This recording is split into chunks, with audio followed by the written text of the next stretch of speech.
Napuno naman ng hiyawan ang Mindanao State University sa General Santos City sa pagbisita ni pambansang kamao Manny Pacquiao. Pero hindi siya nagpakitang gila sa mga pang-knockout na kombinasyon, kundi nagbigay po siya ng mensahe sa mga nagsipagtapos. Ang mainit na balita hatid ni Mav Gonzalez.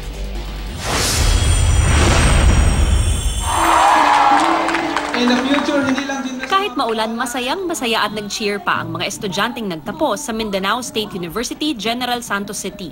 Kahit kasi abala sa training, binigyan pa rin ng panahon ni Senator Manny Pacquiao ang graduation para magbigay ng commencement speech. Umpisa pa lang, naghiyawan na ang mga estudyante. Nandito ako upang batiin ang mga hindi sumuko sa laban at ipagdiwang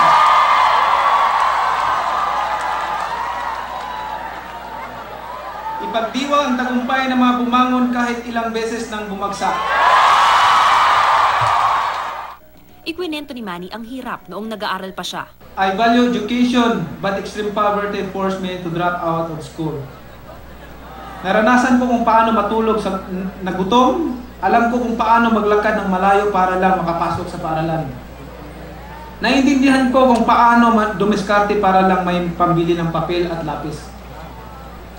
Sino mag-akala na darating ang araw na ako ay magiging senador?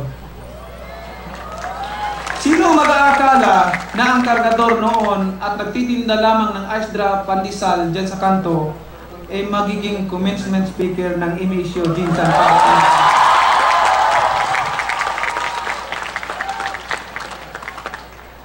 Hindi ko lubos maisip na mangyayari ang lahat ng ito, but God did.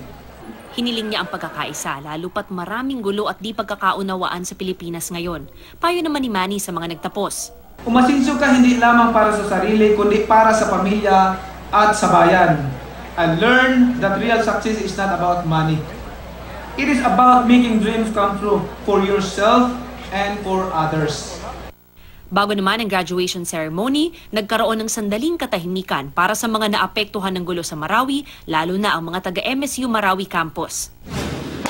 Samantala, kahapon sumabak sa 9 na round ng METS training si Pacman kasama si Coach Freddy Roach. Nag-drills din siya gaya ng double end ball, speedball at core exercises.